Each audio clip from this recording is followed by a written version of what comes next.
El derecho positivo es el conjunto de normas y de leyes que rigen una sociedad en un momento determinado. Hoy exploraremos su evolución en tres etapas clave de la historia de México: el periodo prehispánico, la Nueva España y el de México independiente. En las civilizaciones prehispánicas, como los mexicas, existían sistemas legales bien estructurados.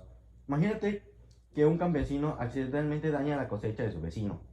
Según la ley, sería castigado a reparar los daños y compensar al afectado con una parte de su propia cosecha, fomentando así la responsabilidad y la comunidad. Ahora, en la Nueva España, con la llegada de los españoles, el sistema legal cambió básicamente. Ahora imagínate que un colonizador quiere construir una casa de tierra que cree deshabitada, según la recopilación de leyes de los reinos de las Indias. Debe solicitar permiso del virrey y demostrar que infringe los derechos de los indígenas.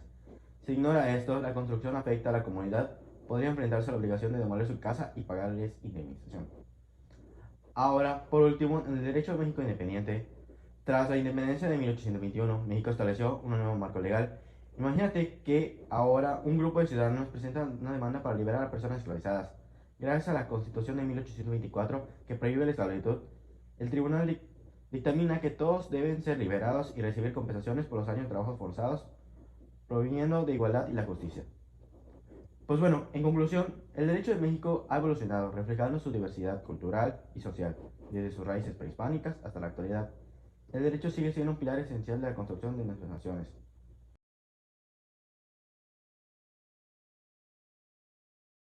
Una norma es una regla de conducta. Existen cuatro tipos de normas: las morales, religiosas, de trato social y las jurídicas.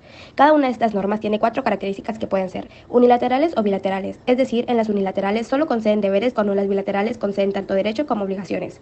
También pueden ser exteriores o interiores. En las exteriores se puede decir que no necesariamente se realizan por convicción, puesto que pueden realizarse por conveniencia, interés, etc. Al contrario de las interiores, que funcionan en razón de la voluntad e intención. De igual manera, las normas pueden ser coercibles o incoercibles, es decir, que las coercibles pueden valerse de la fuerza para hacerse cumplir y se presentan como sanciones o castigos. En su contrario, las incoercibles no se pueden forzar por ninguna vía para hacerse cumplir. De última característica tenemos a las autónomas y heterónomas. Las autónomas son aquellas que se gobiernan por sí mismas, es decir, lo que uno cree conveniente.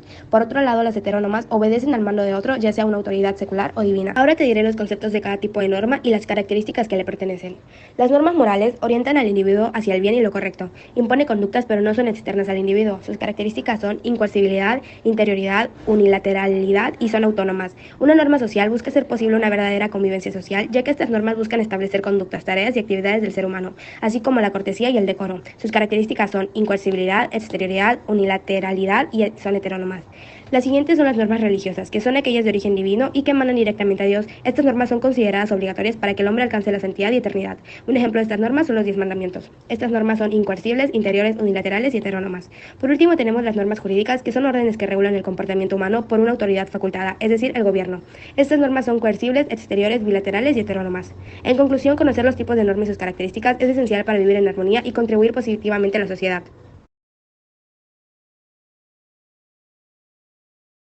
Ahora hablaremos acerca del tema 3, los elementos de las normas jurídicas. Las normas jurídicas son fundamentales en cualquier sistema legal, ya que regulan la conducta de las personas y establecen las bases para la convivencia en sociedad.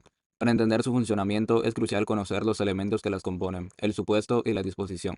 El supuesto es la condición que debe cumplirse para que una norma jurídica tenga efecto. Es la descripción de un hecho o una situación concreta que se encuentra regulada por la norma. Consideremos la norma que dice: si un ciudadano comete un delito de hurto, deberá enfrentarse a una sanción penal. En este caso, el supuesto es que el ciudadano efectivamente comete un delito de hurto. Este elemento establece el contexto en el cual la norma se activará sin la existencia del hecho de hurto. La norma no tendrá aplicación. La disposición, por su parte, es la consecuencia jurídica que resulta del cumplimiento del supuesto. Establece que sucederá una vez que se haya verificado la condición planteada. Siguiendo el mismo caso anterior, la disposición de la norma podría ser que el ciudadano que comete el hurto enfrentará una pena de prisión según la gravedad del delito. Esta parte de la norma establece la sanción que se aplicará si se verifica el supuesto. El conocimiento y la aplicación de estos conceptos son esenciales en la vida cotidiana. Cuando las personas comprenden cómo funcionan los supuestos y las disposiciones, pueden actuar de manera más informada y responsable. Un ejemplo de esta aplicación en la vida diaria es el uso de señales de tráfico. La norma que prohíbe pasar un semáforo en rojo tiene un supuesto: el semáforo está en rojo, y una disposición, que el conductor será sancionado con una multa. Cuando los conductores conocen esta norma, son más propensos a detenerse ante un semáforo rojo, lo que contribuye a la seguridad vial y a la prevención de accidentes. En conclusión, el conocimiento de los elementos de las normas jurídicas ofrece múltiples beneficios en un contexto cotidiano. Permite a las personas actuar de manera informada, minimizando el riesgo de incurrir en conductas que puedan resultar en sanciones legales. Además, fomenta un sentido de responsabilidad social, ya que al entender las consecuencias de nuestras acciones podemos contribuir a una convivencia más sana. Ahora vamos con el tema 4, características de la ley, las cuales son 3. La ley es un conjunto de normas jurídicas que regulan el comportamiento de los individuos en una sociedad. Su propósito es mantener el orden, proteger derechos y garantizar la justicia. Número 1. La generalidad. La ley se aplica a todos por igual. Por ejemplo, imagina que hay una ley que prohíbe tirar basura en la calle. Esta regla no solo se aplica a algunas personas, sino a todos los ciudadanos, sin excepción. Así todos somos responsables de mantener nuestro entorno limpio. 2. Abstracción. Las leyes están formuladas en términos generales. Siguiendo el ejemplo de la ley sobre la basura, no especifica solo un lugar. La norma puede aplicarse en cualquier calle de la ciudad sin importar las circunstancias. Esto permite que la ley se adapte a diversas situaciones como un parque, una plaza o un vecindario. Obligatoriedad. Las leyes son obligatorias. Si alguien decide ignorar la prohibición de tirar basura y lo hace, puede enfrentarse a una multa. Esto muestra que, sin importar si le gusta o no, debe cumplir con la ley, ya que su incumplimiento tiene consecuencias. En resumen, la ley es fundamental para la convivencia, siendo general, abstracta y obligatoria. Estas características aseguran que todos sigamos las mismas reglas, promoviendo un ambiente justo y ordenado.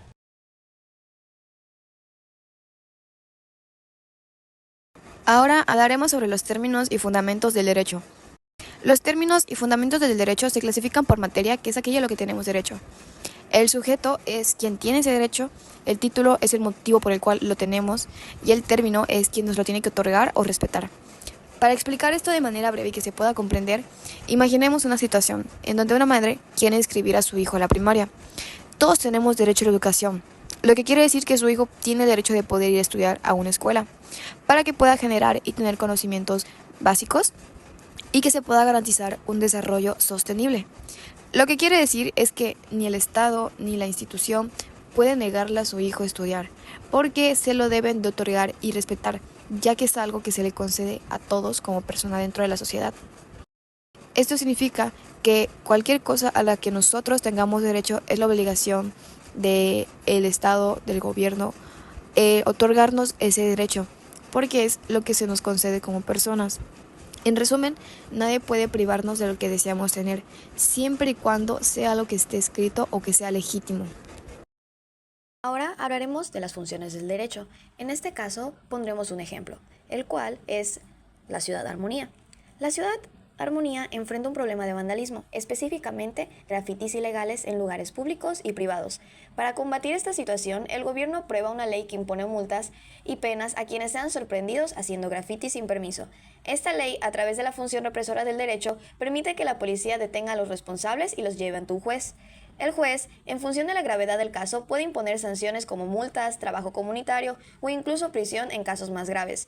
Como resultado, el vandalismo disminuye, ya que los ciudadanos son conscientes de las consecuencias legales de sus actos.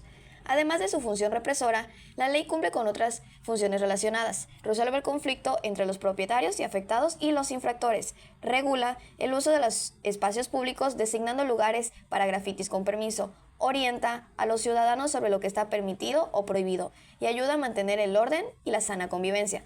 La aplicación justa de las sanciones también refuerza la confianza de las instituciones y legitima la autoridad del gobierno. La combinación de las 6 funciones del derecho genera un entorno social equilibrado donde se resuelven disputas de manera justa, se establecen límites claros, se previenen conductas ilegales, se guía a los ciudadanos sobre sus derechos, se mantiene la seguridad y estabilidad, se fomenta la coexistencia pacífica y esto conduce a tener una sociedad justa, ordenada, pacífica, respetuosa, segura y estable, donde los derechos y libertades individuales y colectivas son protegidos y valorados. Conclusión. Digamos que mi familia quiere organizar un evento en un parque, pero surgen desacuerdos sobre su uso. Inspirados por el derecho positivo prehispánico que promovía la colaboración en la comunidad, decidimos buscar un enfoque inclusivo. Identificamos las normas sociales, los cuales podrían ser acuerdos informales, y normas jurídicas, las regulaciones de nuestro municipio.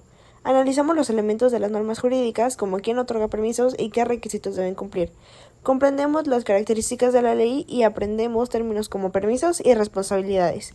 Finalmente, utilizamos la función del derecho para presentar una solicitud formal, cumpliendo con las regulaciones y organizando exitosamente nuestro evento.